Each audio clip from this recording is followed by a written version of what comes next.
Mariam and Diane have been waiting 15 years for this moment. The two Filipinos are die-hard Swifties, fans of American singer-songwriter Taylor Swift.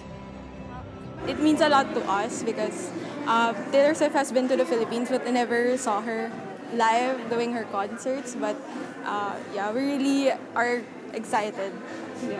So we've both been a fan of Taylor since we were in high school, I think. High school. And we promised ourselves when she comes back or she has time to come back to Asia and we have the means to watch her, we'll go ahead and watch her. Getting ready for concert night is just one more step in the long journey that these Gen Zs have taken to see their idol in person. They live in Manila, over 2,000 kilometers from Singapore, the only Southeast Asian stop on the tour. The first step was getting their hands on the tickets. Here, they encountered the first glitch.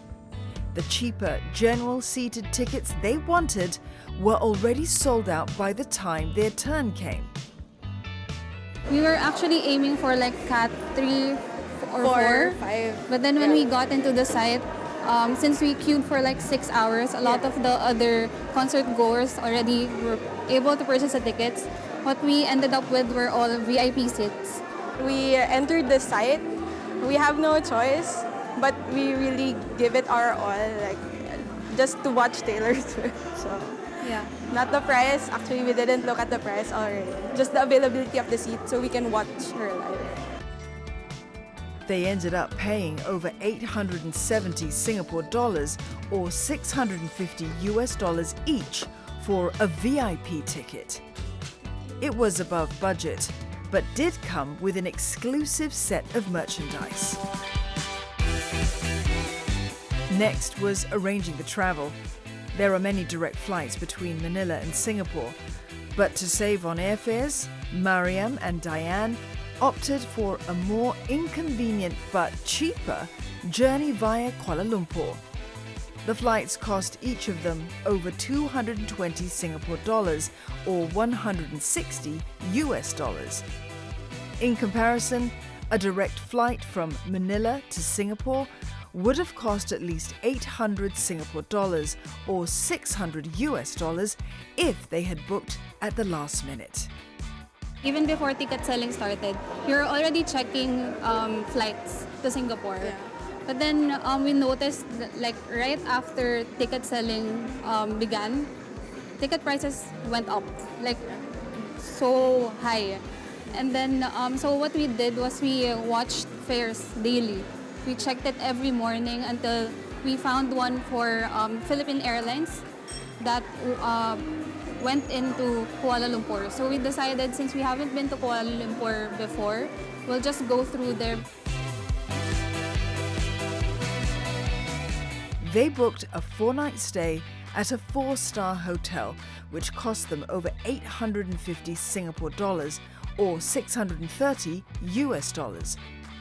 Again, this came in at the higher end of their budget plans. When we look for a hotel, what's important for us is there's a window. Because she's claustrophobic. Yeah. And given that there's a high demand for the hotels, the cheaper ones sold out fast. We value comfortability. So we went with a hotel that has good reviews and also is reasonable for the comfort that we will be getting. The Eras Tour experience has cost each of them over 1,500 Singapore dollars or 1,100 US dollars, which is the equivalent of their monthly salary. They've paid for it with their credit cards and dipped into their savings. And they've tried to cut down on other expenses to limit their spending.